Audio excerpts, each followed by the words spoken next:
Next आता है हमारा one of the most important chapter, जो मतलब इसमें बहुत सारा थियरीज है और इसका थियरी आता भी है। और ये चैप्टर प्रैक्टिकली भी इजी है देखा जाए, क्योंकि इसमें जर्नल एंट्रीज ही करनी होती है। हाँ, आप लोगों को प्रॉब्लम आती होगी फॉरफीचर, रीइशू या प्रो राटा, तो हम लोग के आती ही नहीं है। सीबीएसई में आती है प्रो राटा। तो आपको प्रॉब्लम आती होगी फॉरफीचर रीइशू में, तो एंट्रीज भी आप करके आते हो तो उसमें भी आपको मार्क्स मिलते हैं। पर इसमें थियरीज भी बहुत आते हैं कि 5 मार्क्स में भी थियरी आ गया और वो, तो इसका थियरी पढ़ना ज़रूरी है। तो इसमें क्या थियरी आता है, फीचर्स ऑफ अ कंपनी। एक कंपनी का क्या-क्या फीचर होता है। नंबर 1 है बॉडी कॉर्पोरेट। बॉडी कॉर्पोरेट मतलब क्या होता है, कंपनी क्या है, बॉडी कॉर्पोरेट है, क्यों बनता है? कंपनी के हिसाब से बना हुआ है, जो कंपनी लॉ के अकॉर्डिंग चलता है। Separate legal entity, separate legal entity मतलब कंपनी और उसका ओनर्स अलग-अलग होता है। बिज़नेस और उसके ओनर्स अलग है, वैसे ही कंपनी में भी जो ओनर्स है, जो मेंबर्स है और जो कंपनी है खुद, वो दोनों क्या है, अलग-अलग है।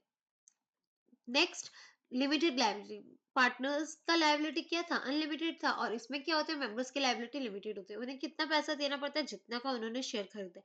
10 रुपए का शेयर खरीदते तो उन्हें 10 रुपए देना है, भले भले ही ड्यूरिंग द लाइफ टाइम में देना है। 10 रुपए देना है, एक एक रुपए करके देना है, पर देना 10 रुपए ही है। परपेचुअल सक्सेशन, इसका मतलब क्या होता है, कोई भी आओ कोई भी जाओ, कंपनी के एग्जिस्टेंस में कोई फर्क नहीं पड़ता। आज मैंने शेयर्स अपना किसी और को बेच दिया, तो उससे कंपनी बंद थोड़ी हो जाएगी। पर पार्टनरशिप में अगर आपने शेयर किसी और को बेच दिया, तो उससे क्या होगा, पार्टनरशिप बंद हो जाएगा। कॉमन सील, अब कंपनी साइन तो नहीं कर सकती, इसलिए उसका क्या रहता है, कॉमन सील रहता है। जो क्या होता है, कंपनी का स्टैम्प, स्टैम्प जैसा, मतलब अगर कॉमन सील नहीं है, इसका मतलब वो कंपनी का लीगल डॉक्यूमेंट नहीं है। Next, transferability of shares. आप पब्लिक कंपनी में अपना शेयर किसी को भी बेच सकते हो, पर प्राइवेट कंपनी में नहीं बेच सकते। पब्लिक कंपनी में किसी को भी बेच सकते हो, पर प्राइवेट कंपनी में नहीं बेच सकते। मे श्यू और बी श्यूड। कंपनी एक आर्टिफिशियल लीगल पर्सन होता है। पर्सन है पर आर्टिफिशियल है, क्योंकि नेचुरल तो है नहीं। और अब अगर एक वो पर्सन है, तो वो दूसरा को केस भी कर सकता है और उसके अगेंस्ट भी केस हो सकता है। तो ये सब क्या है, उसका फीचर्स है। अब काइंड्स ऑफ कंपनीज, कंपनीज कितने टाइप के होते हैं, तो कंपनीज जो होते हैं वो बहुत सारे टाइप के। नंबर 1 है कंपनी लिमिटेड बाय शेयर्स। तो आपको जो जो पूछा गया है, हम वही थियरी पढ़ेंगे ज्यादातर, या फिर जो जो इंपॉर्टेंट लगता है। कंपनी लिमिटेड बाय शेयर्स में मतलब क्या होता है, इसमें वो आज की कंपनी जो आपने 10 रुपए का शेयर खरीदा है, तो आपको ड्यूरिंग द लाइफ टाइम 10 रुपया ही देना है। अगर फर्म कंपनी डूब भी गया, तो आपको अपने पैसे से कुछ भी नहीं चुकाना। आपको बस कितना रुपया देना है, 10 रुपए देने हैं। उसे हम कहते हैं company limited by shares. Company limited by guarantee, उसमें आप 10 रुपए तो दे रहे हो, प्लस एक गारंटी भी दे रहे हो कि अगर कंपनी फर्म ये नहीं कर पाई, तो मैं अपनी प्रॉपर्टी से इतना कुछ दूंगा। और अनलिमिटेड कंपनी, जिसमें मेंबर्स का लायबिलिटी अनलिमिटेड होता है, और आजकल ऐसी कंपनी एग्जिस्ट ही नहीं करती है। तो कंपनी लिमिटेड बाय शेयर, जिसमें पैसा कंट्रीब्यूट करना पड़ता है एज पर वो। फिर आता है public company, private company. Public company कौन सा होता है, जो एक प्राइवेट कंपनी नहीं है। वाओ, कंपनीज एक्ट में डेफिनेशन दिया, जो एक प्राइवेट कंपनी नहीं है। प्राइवेट कंपनी कौन होता है, restrict the right to transfer it share. इसमें आप अपना शेयर्स ट्रांसफर नहीं कर सकते, अभी हमने पढ़ा था। प्राइवेट कंपनी में मिनिमम 2 पर्सन होने पड़ेंगे, except in case of 1 person company. Limit the number of member to 200 और मैक्सिमम 200। Minimum 2, maximum 200। और पब्लिक कंपनी में मिनिमम 7, मैक्सिमम अनलिमिटेड। ठीक है। प्राइवेट कंपनी में हम शेयर्स ट्रांसफर नहीं कर सकते, पब्लिक कंपनी में हम इजीली शेयर्स ट्रांसफर कर सकते हैं। ठीक है। यही है इसका डिफरेंस भी और डेफिनेशन भी। और 1 पर्सन कंपनी में, जिसमें एक पर्सन एक कंपनी खोल सकते हैं, उसे हम कहते हैं 1 पर्सन कंपनी। ये थोड़े दिन पहले ये नया कंसेप्ट आया इन कंपनीज एक्ट, कंपनीज रूल 2014 में, 14 में आया गया ये। नेक्स्ट है categories of share capital. Share Capitals का बहुत सारा। तो आप जब शेयर इश्यू करते हो मार्केट में, तो सबसे पहले आपने कंपनी खोली। कंपनी में आपको डिसाइड करना पड़ेगा आपको कितने पैसे से चलना है।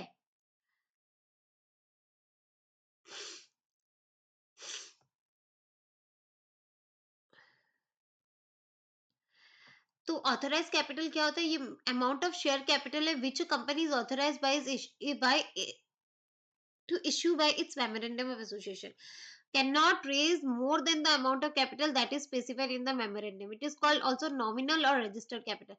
इसका मतलब क्या होता है, जो मैक्सिमम अमाउंट ऑफ कैपिटल है जिससे एक कंपनी अपने लाइफ टाइम में चलेगी, उसे बोलते हैं ऑथराइज कैपिटल। जो उसको अपने मेमोरेंडम ऑफ एसोसिएशन में लिख कर देना होता है।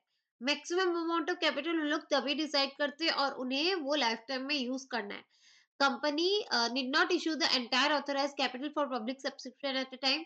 वो एक बार में सारा कैपिटल यूज भी नहीं करती, वो धीरे धीरे कर कर वो यूज करती है। ऑथराइज्ड कैपिटल क्या होता है?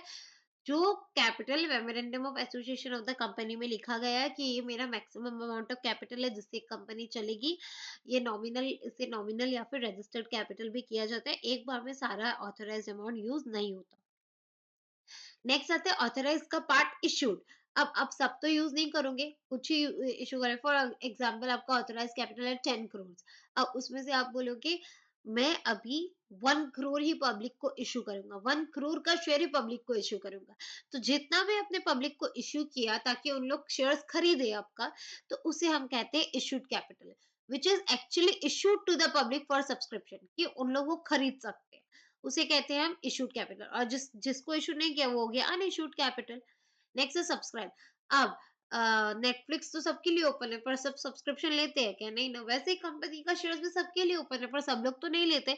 तो सब्सक्राइब मतलब हो गया जितने लोगों ने शेयर लिया उसे हम कहते हैं सब्सक्राइब कैपिटल।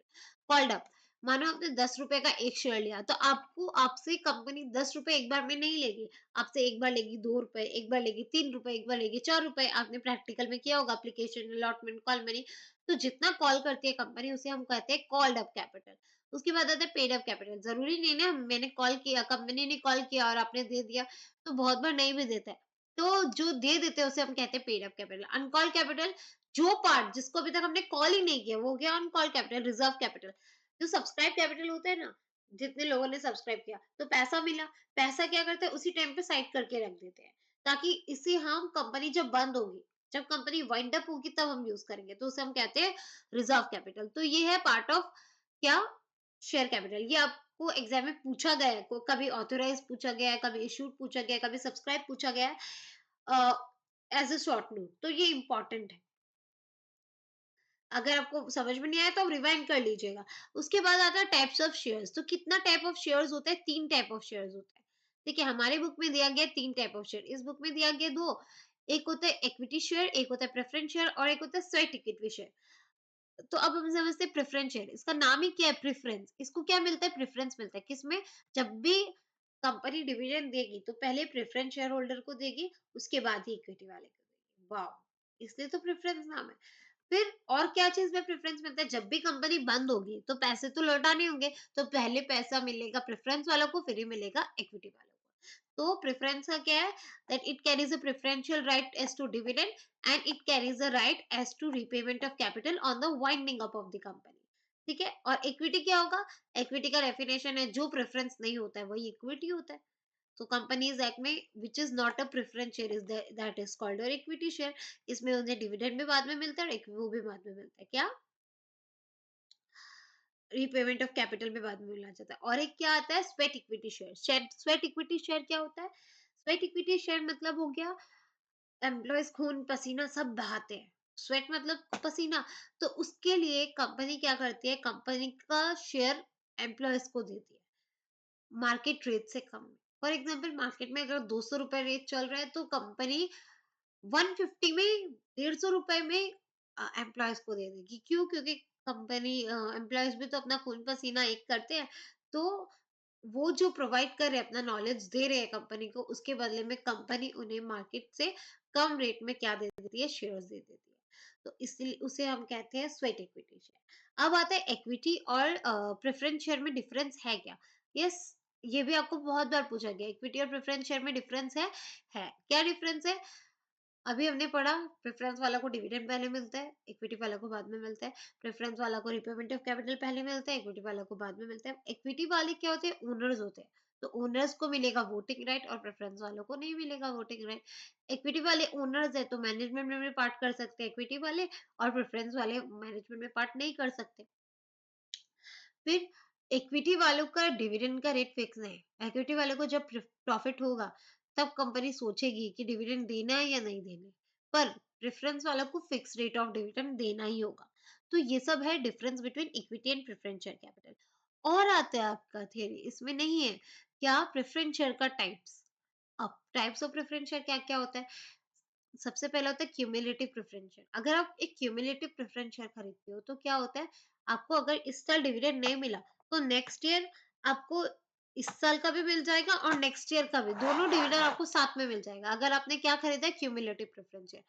फिर है नॉन क्यूमुलेटिव। नॉन क्यूमुलेटिव में अगर आपको इस साल डिविडेंड नहीं मिला तो नेक्स्ट ईयर भी नहीं मिलेगा, नेक्स्ट ईयर का ही मिलेगा, पहले वाले साल का नहीं मिलेगा। तो ये on the basis of accumulation of dividend, ठीक है। Next on the basis of redeemability या फिर रीपेमेंट। तो उसमें आता है रिडीमेबल और इरिडीमेबल प्रेफरेंस शेयर। रिडीमेबल मतलब जिसे आप रिडीम, रिडीम मतलब रीपे, जिस प्रेफरेंस शेयर को आप रीपे कर दोगे during the life time of the company, आप रीपे कर दोगे उसे बोलेंगे रिडीमेबल। और इरिडीमेबल मतलब जिसे आप रीपे नहीं करोगे उसे कहते हैं इरिडीमेबल प्रेफरेंस शेयर। और क्या आता है इसमें, और आता है पार्टिसिपेशन के बेसिस में, participating preference share, non participating. Participating मतलब अगर आपने पार्टिसिपेटिंग खरीदा है, इसका मतलब आपके पास जो प्रॉफिट बच जाएगा एंड में, प्रेफरेंस को भी दे दिया, इक्विटी को भी दे दिया, उसके बाद भी अगर प्रॉफिट बच गया तो उसमें प्रेफरेंस शेयर वाले पार्टिसिपेट कर सकते हैं अगर उन्होंने पार्टिसिपेटिंग खरीदा। और नॉन पार्टिसिपेटिंग वो अगर बचे हुए प्रॉफिट में पार्ट नहीं कर सकते, तो वो हो गया नॉन पार्टिसिपेटिंग प्रेफरेंस शेयर। तो ये सब क्या है, टाइप्स ऑफ प्रेफरेंस शेयर भी है जो भी एग्जाम में पूछे जाते हैं। अगर एक दो छूट गया तो वो आप पढ़ सकते हो फिर। तो ये है टाइप्स ऑफ प्रेफरेंस शेयर। और क्या था difference between equity and preference share. फिर ऑथराइज्ड शेयर कैपिटल में सब्सक्राइब शेयर कैपिटल, वो सब वो बहुत इंपॉर्टेंट है, ठीक है। नेक्स्ट क्या आता है, नेक्स्ट आता है, देखो हमने सब्सक्राइब कैपिटल पढ़ा था, हमने तो इश्यू किया कंपनी को, पब्लिक को कि आप आओ और हमारा शेयर्स खरीदो। पर जरूरी तो नहीं है कि सारे लोग हमारा शेयर्स खरीदेंगे, कुछ खरीद भी सकते हैं, कुछ नहीं भी खरीद सकते। तो उसी चीज में आ जाता है मिनिमम सब्सक्रिप्शन। मतलब आपने इश्यू किया 10,000 शेयर, तो मिनिमम सब्सक्रिप्शन मतलब क्या है, एटलीस्ट 10,000 का 90%, 90% मतलब होता है 9,000। तो 9,000 शेयर के लिए आपको सब्सक्रिप्शन या एप्लीकेशन आना होगा, तभी आप आगे बढ़ सकते हो, नहीं तो आप आगे नहीं बढ़ सकते। तो उसे हम क्या कहते हैं, मिनिमम सब्सक्रिप्शन, ठीक है। तो मिनिमम सब्सक्रिप्शन का पैसा क्यों चाहिए, क्योंकि कंपनी जब खुली होगी तो उसने प्रॉपर्टी खरीदी होगी, उसका बहुत सारा खर्चा हुआ होगा जिसे हम प्रिलिमिनरी एक्सपेंसेस कहते हैं।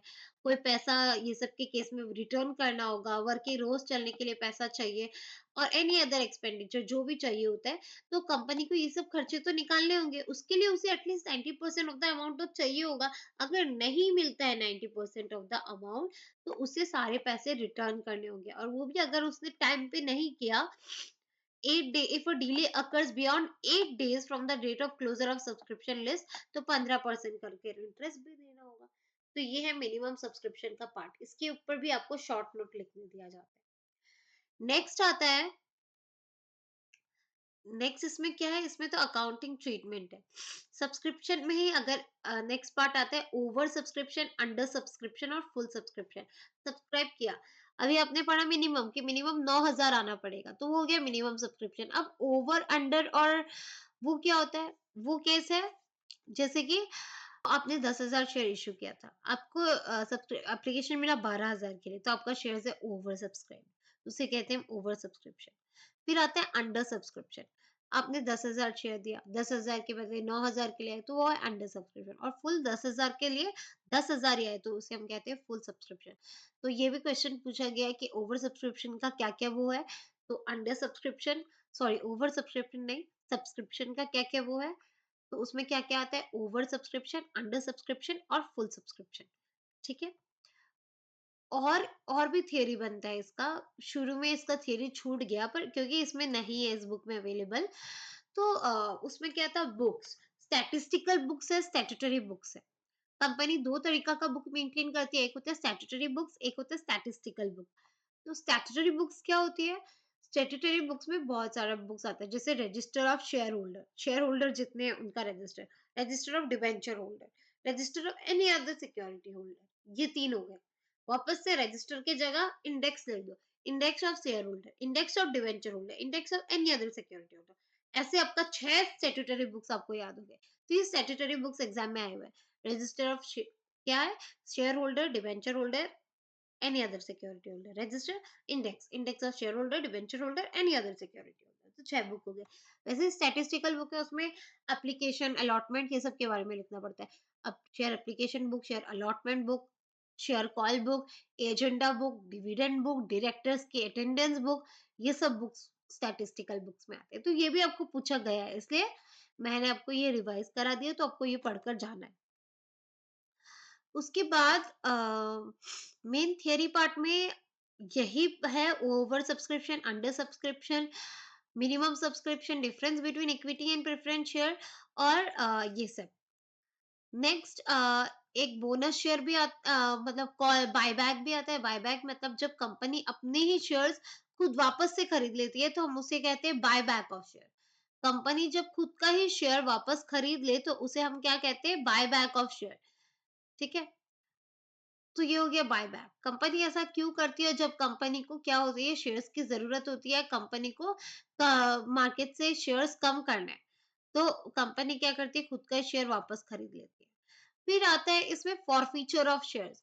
फॉरफीचर ऑफ शेयर मतलब क्या होता है, जो भी आपको बहुत बार पूछा गया है।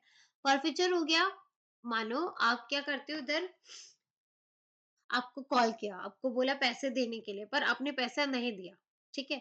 तो आपको टाइम दिया जाता है कि आप इतने दिन में पैसे दे दो। अगर आप नहीं देते, तो आपका शेयर को कैंसल कर देते हैं। क्या कर देते हैं? कैंसल। उसे ही हम क्या कहते हैं? Forfeiture of shares.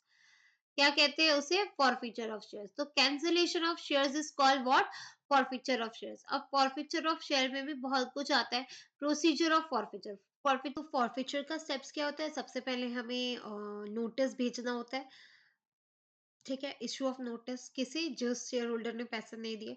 Content of notice, उस नोटिस पे लिखा होता है, 14 डेज का टाइम दिया जाता है, ठीक है? उसके बाद हम लोग क्या लेते हैं, रेजोल्यूशन लेते हैं, बोर्ड मीटिंग बैठते हैं, उसमें रेजोल्यूशन लिया जाता है कि शेयर्स कैंसिल किया जाए।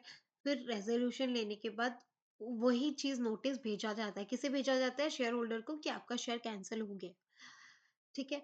ये है प्रोसीजर ऑफ फॉरफीचर। नेक्स्ट आता है इफेक्ट ऑफ फॉरफीचर। फॉरफीचर होने से क्या फायदा होता है, किसे क्या फायदा होता है? कंपनी को ऑब्वियसली फायदा होता है। क्या फायदा होता है? कि सारे शेयर्स कंपनी के हो जाते हैं, प्लस जितना भी शेयर होल्डर ने आज तक रुपए दिए थे उस शेयर में, वो भी सारे कंपनी के हो गए, तो कंपनी उसका ओनर बन जाता है। यही निकलता है इफेक्ट ऑफ फॉरफीचर। उसके बाद आता है रीइश्यू ऑफ फॉरफीचर शेयर। जब आप वही कैंसल्ड शेयर को वापस से रीइश्यू कर देते हो, वापस से मार्केट में निकाल देते हो, तो उसे हम कहते हैं रीइश्यू ऑफ फॉरफीचर शेयर। तो इस चैप्टर में ये इतना थियरी एनफ है, आप अगर थियरी पढ़ते हो तो। नेक्स्ट हम जाते हैं डिबेंचर्स के चैप्टर में। तो डिबेंचर्स का चैप्टर भी इम्पोर्टेंट है। डिबेंचर्स के चैप्टर में मेन आता है जर्नल एंट्रीज। अगर आप वो इशू एंड रिडेम्पशन वाले इसके 6 जर्नल एंट्री अच्छे से कर लेते हो ना, इशू के 6 एंट्रीज और रिडेम्पशन के 2-3 एंट्रीज है, वो आप अच्छे से कर लेते हो, तो इस चैप्टर से मैक्सिमम ऑफ द टाइम्स वही आ गया गया है प्रैक्टिकल में, और प्रैक्टिकल इजी भी है। तो आप, मैं बोलूंगी अभी प्रैक्टिकल अटेम्प्ट करके ही आना।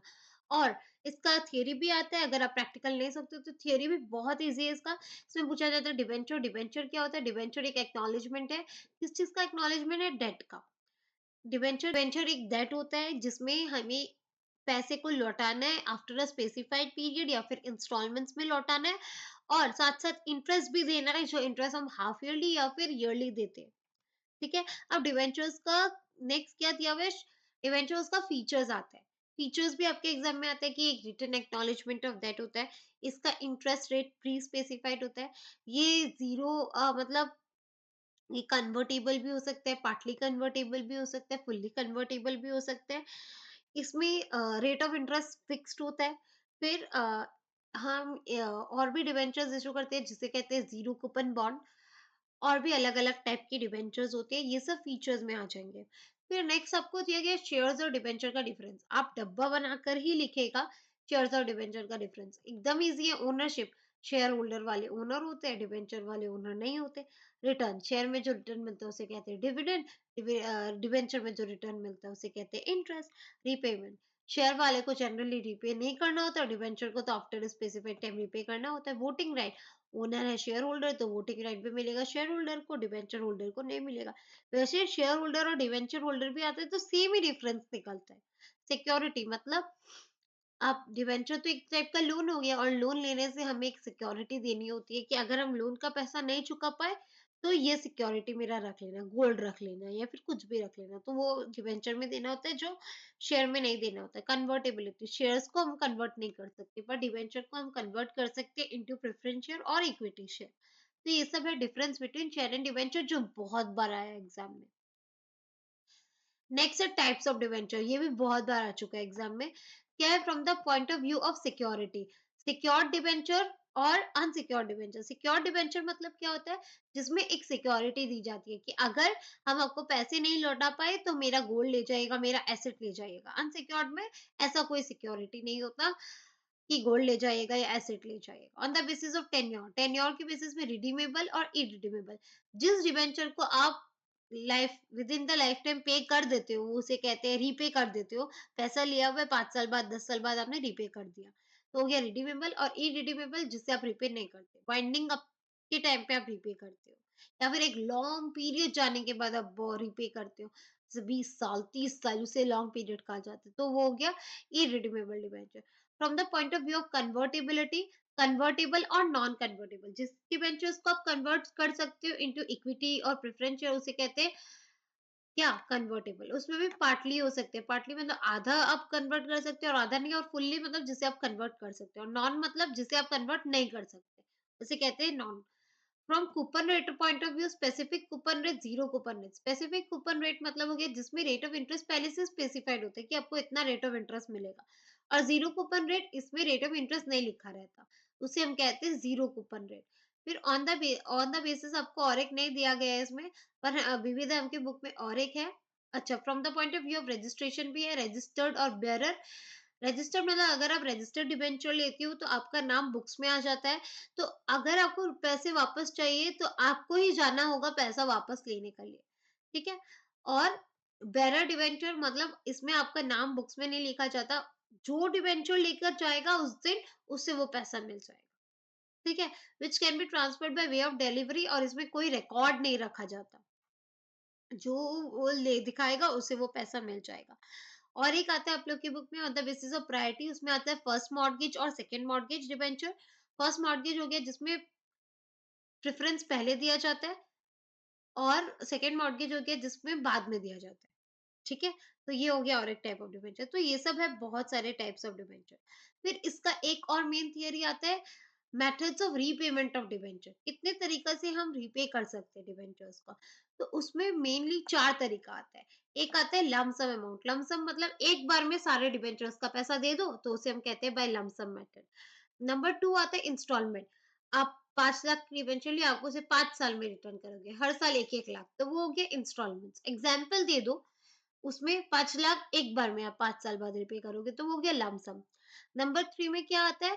Bye purchasing from open market, आपने क्या किया, ओपन मार्केट में आप गए और जाकर अपना ही डिवेंचर खरीद लिया। खरीद लिया तो क्या हुआ, जिससे खरीदा आप उसको पैसे दे दिया और डिवेंचर भी आपका हो गया।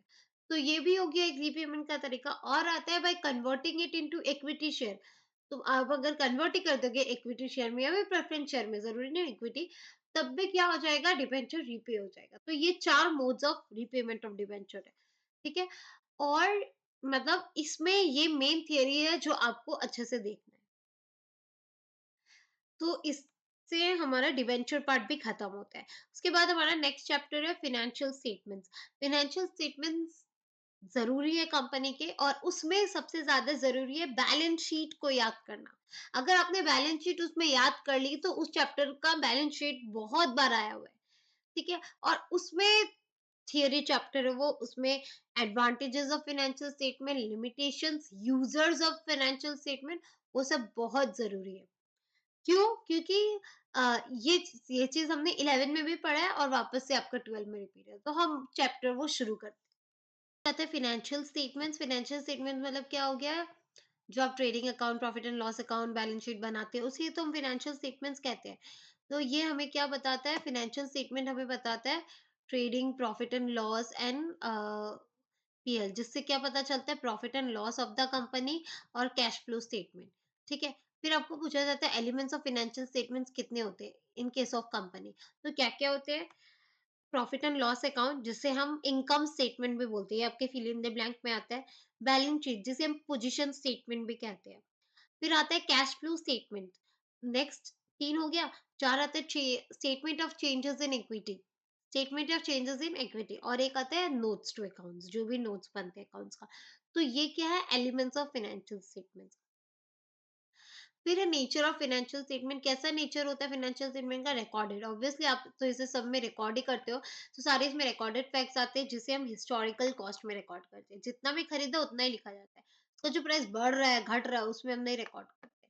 अकाउंटिंग कन्वेंशंस, फाइनेंशियल स्टेटमेंट्स बनाते वक्त कन्वेंशंस, जो रूल्स दिए गए हैं ना वो फॉलो होते हैं, तो वो कन्वेंशंस को फॉलो करके ही हम क्या बनाते हैं, फाइनेंशियल स्टेटमेंट बनाते हैं।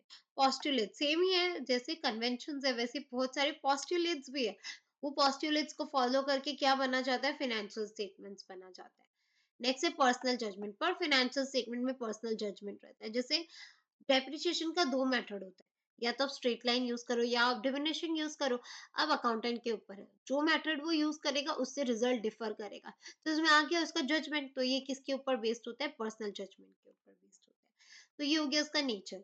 नेक्स्ट है ऑब्जेक्टिव। फाइनेंशियल स्टेटमेंट हम लोग क्यों बनाते हैं, क्या फायदा मिलता है बनाकर, ठीक है।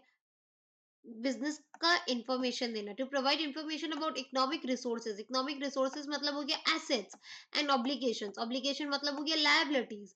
तो एसेट्स एंड लायबिलिटीज का इंफॉर्मेशन देने के लिए हम लोग फाइनेंशियल स्टेटमेंट बनाते हैं। To provide information about the earning capacity, BBIM की बुक में ये एक्सप्लेन नहीं है, तो आप ये एक्सप्लेन भी कर सकते हो उस बुक के थ्रू। अर्निंग कैपेसिटी, फर्म कितना कमा रहा है उसके बारे में इंफॉर्मेशन देने के लिए हम क्या बनाते हैं, financial statement. To provide information about cash flow, cash flow statement बनाती है तो उससे क्या पता चल जाता है, कैश फ्लो स्टेटमेंट का इंफॉर्मेशन पता चल जाता है। टू जज इफेक्टिवनेस ऑफ मैनेजमेंट, हमारे मैनेजमेंट कितने इफेक्टिव है वो हम स्टेटमेंट देख के क्या कर सकते हैं, जज कर सकते हैं, बता सकते हैं कि कितनी इफेक्टिव है, रिसोर्सेज कितना अच्छा से यूज हो रहा है। Information about activities of business affecting the society, business society में कैसे एक इम्पैक्ट लेकर आ रहा है वो भी सोसाइटल अकाउंटिंग के थ्रू हमें पता चल जाता है।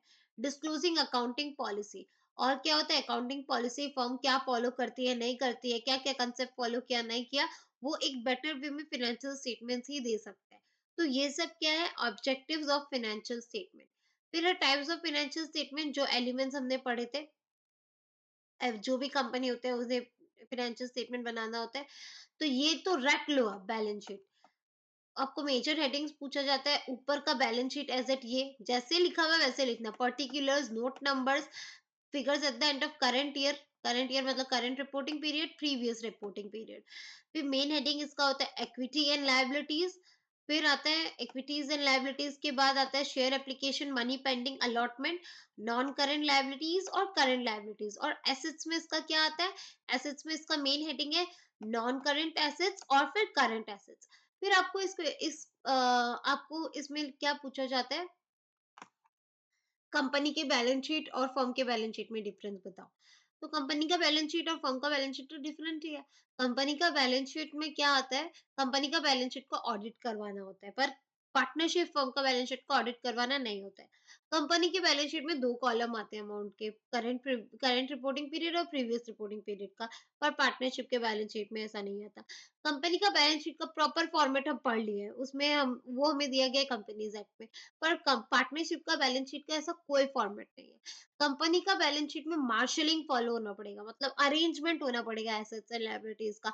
पर पार्टनरशिप फर्म के बैलेंस शीट में ये सब कुछ भी नहीं होता, तो ये डिफरेंस भी बहुत इंपॉर्टेंट है। फिर लिमिटेशंस भी होगा आपका फाइनेंशियल स्टेटमेंट्स का। फाइनेंशियल स्टेटमेंट का लिमिटेशन क्या होता है, इसमें सब हम लोग हिस्टोरिकल कॉस्ट में लिखते हैं, जो सही नहीं है। इसमें जजमेंट लगा देते हैं, जजमेंट लगा देते हैं, इसके लिए रिजल्ट डिफर करते हैं। इसमें अकाउंटेंट बायस हो सकता है, बायस होने की वजह से टैक्स में घपला आ सकता है। और इसमें विंडो ड्रेसिंग का चांसेस रहता है, अकाउंटेंट उसको सजा धजा कर दिखा सकता है, जिससे क्या होगा, विंडो ड्रेसिंग होगा। और ऐसे बहुत सारे क्वांटिटेटिव, मतलब अकाउंट्स बस क्वांटिटेटिव रुपीस वाला चीज ही दिखाता है, अमाउंट वाला चीज दिखाता है, बट क्वालिटेटिव चीज जो भी इंपॉर्टेंट होता है उसे तो ये दिखाता ही नहीं है, ठीक है। और ये जो बैलेंस शीट बनता है वो कौन से शेड्यूल के अंदर बनता है, शेड्यूल 3 कंपनीज एक्ट 2013। और ये insurance company, company for which balance sheet is specified, ये सब के लिए ये बैलेंस शीट एप्लीकेबल नहीं है। इंश्योरेंस कंपनी या फिर बैंकिंग कंपनीज, उन लोग का अपना एक बैलेंस शीट है, तो उन लोग के लिए ये एप्लीकेबल नहीं है। फिर आपको पूछा जाता है बहुत बार ये सब के अंदर का आइटम्स बताइए, जैसे करंट एसेट्स का 3 नाम बताइए। तो आप बता दीजिएगा, आपने तो बैलेंस शीट याद किया। या रिजर्व्स एंड सरप्लस का 3 नाम बताइए। रिजर्व्स एंड सरप्लस में क्या आता है? रिजर्व्स एंड सरप्लस में आपने पढ़ के आया है सिक्योरिटीज प्रीमियम रिजर्व, वो आता है। कैपिटल रिडेम्पशन रिजर्व वो आता है। डिबेंचर रिडेम्पशन रिजर्व वो आता है। जनरल रिजर्व वो आता है। तो रिजर्व्स एंड सरप्लस में इतने आइटम्स आते हैं। ये बहुत बार है रिजर्व्स एंड सरप्लस का आइटम। वैसे करंट एसेट के अंदर आइटम बताइए, नॉन करंट एसेट के अंदर आइटम बताइए। जनरली आप तो वो याद कर ही लेंगे, तो आपको याद हो जाएगा। किसी किसी चीज का अगर नहीं दिया तो आप पढ़ लीजिए। फिर इसमें पूछा गया कंटिंजेंट लायबिलिटी क्या होता है? कंटिंजेंट लायबिलिटी मतलब क्या होता है? कंटिंजेंट लायबिलिटी मतलब हो गया जो लायबिलिटीज डिपेंडेंट होते हैं। मतलब मानो आपके ऊपर एक केस चल रहा है। केस अगर आप जीत गए तो आपको कुछ पैसा नहीं देना है, पर अगर हार गए तो बहुत पैसा देना होगा उस कंपनी को, आपके ऊपर नहीं, कंपनी के ऊपर। तो वो हो गया कंपनी का कंटिंजेंट लायबिलिटी, मतलब डिपेंड करता है कि फ्यूचर में पैसा देना है या नहीं। तो उसे ही हम कहते हैं कंटिंजेंट लायबिलिटी। तो उसका फिर एग्जाम्पल पूछते हैं, तो एग्जाम्पल होगा जो भी कंपनी गारंटी देती है, जो भी कंपनी के अगेंस्ट क्लेम है, या ऐसा कुछ भी। ठीक है, तो आप कंटिंजेंट लायबिलिटी बुक से भी ढूंढ लीजिएगा और इसे वापस से रिवाइंड कर कर सुन लीजिएगा। तो मेन इस चैप्टर में यही है, जो इसका थियरी पार्ट है। और balance sheet, difference between firms का बैलेंस शीट और वो कंपनी का बैलेंस शीट। और ये अब हम नेक्स्ट चैप्टर पढ़ेंगे, analysis of financial statements. Analysis part में अच्छा, फाइनेंशियल स्टेटमेंट्स के पार्ट में यूजर्स भी था। Internal users, external user. Internal user में ओनर्स और मैनेजर्स आते हैं। External creditor, banker, lender. ये सब हमने क्लास 11 में पढ़ा ही था।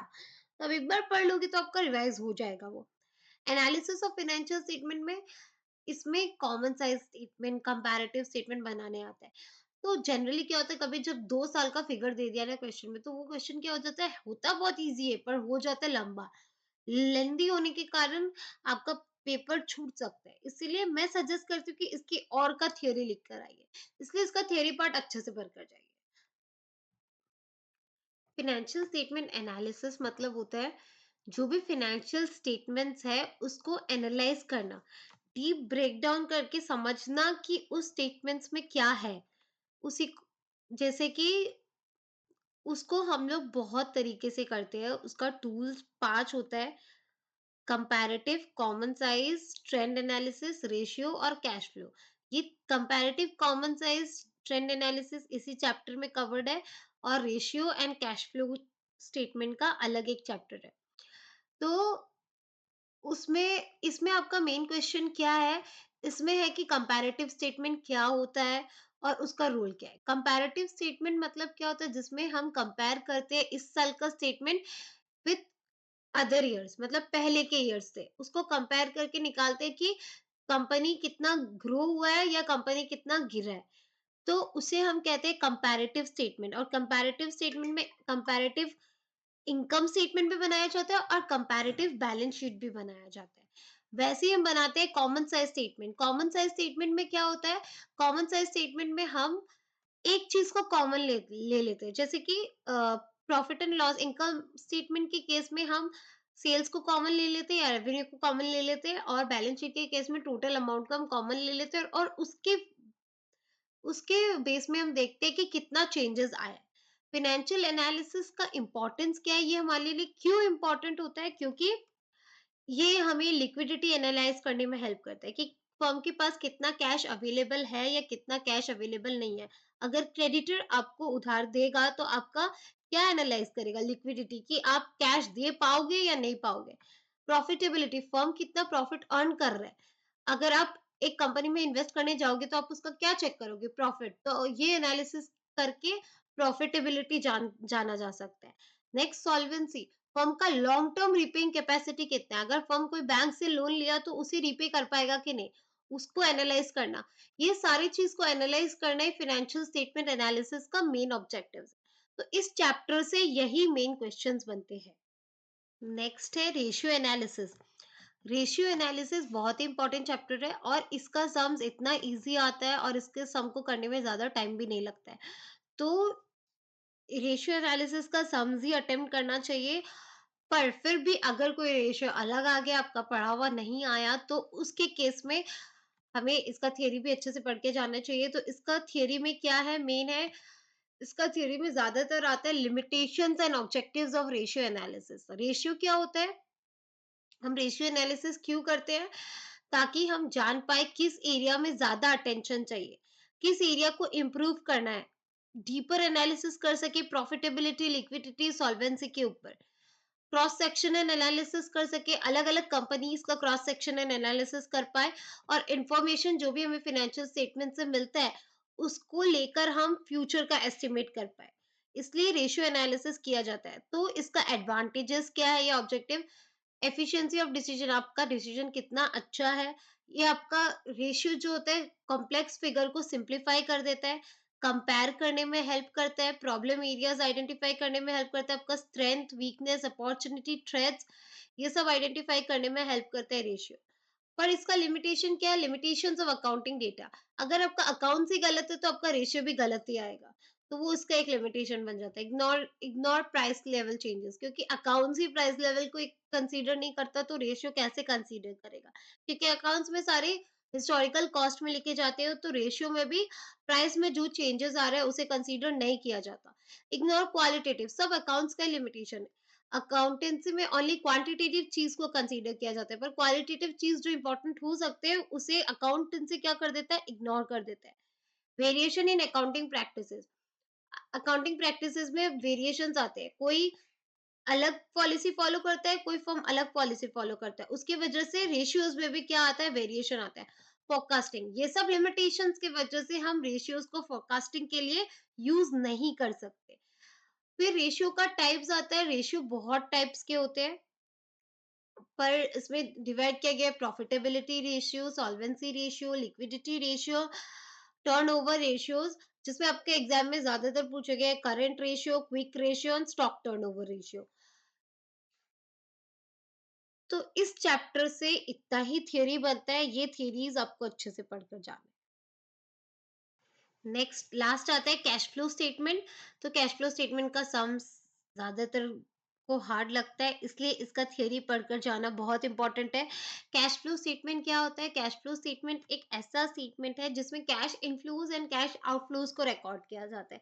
कितने कैश आए और कितना कैश गया, उसे कैश फ्लो स्टेटमेंट में रिकॉर्ड किया जाता है और उसके बेसिस में बहुत सारा डिसीजंस लिया जाता है।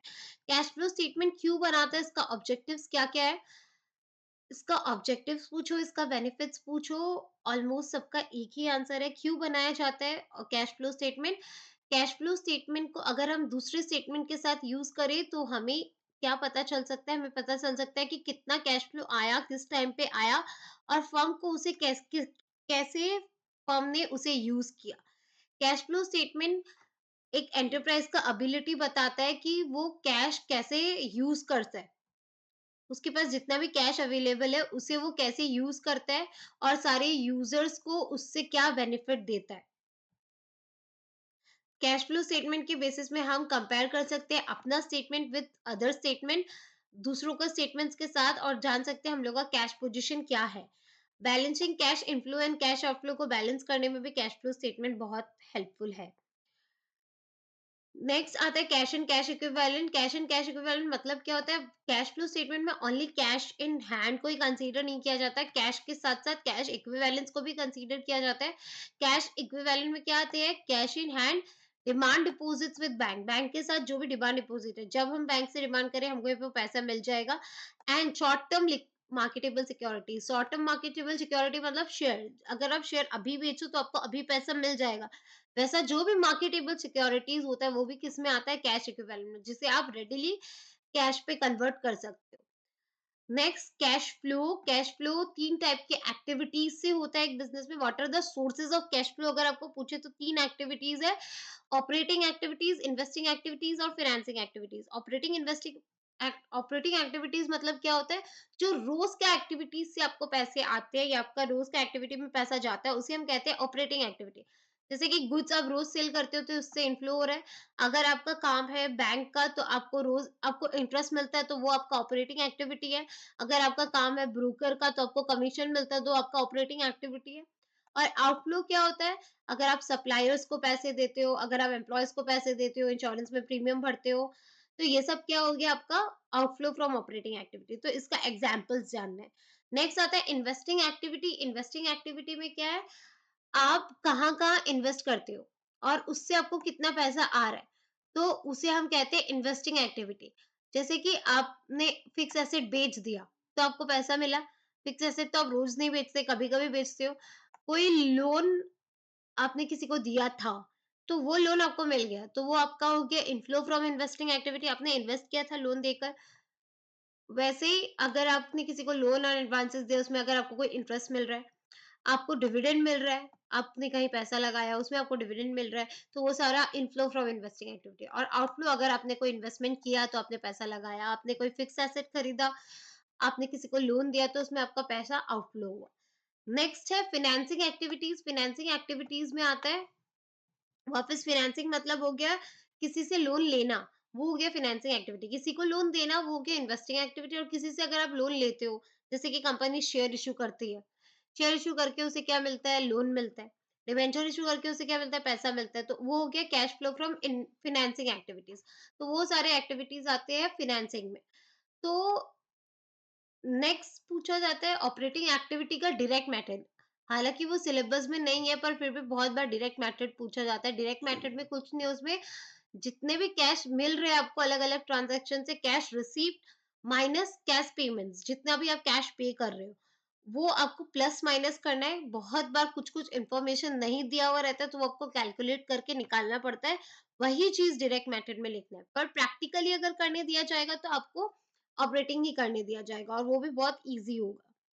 तो यही है अकाउंट्स का थियरी पार्ट, जो आपको अच्छे से पढ़ना है और अच्छे से रिवाइज करना है और अच्छे से एग्जाम देकर आना है। तो दैट्स ऑल, आप इसे सुन लीजिए, तो आपका बहुत हेल्प हो जाएगा।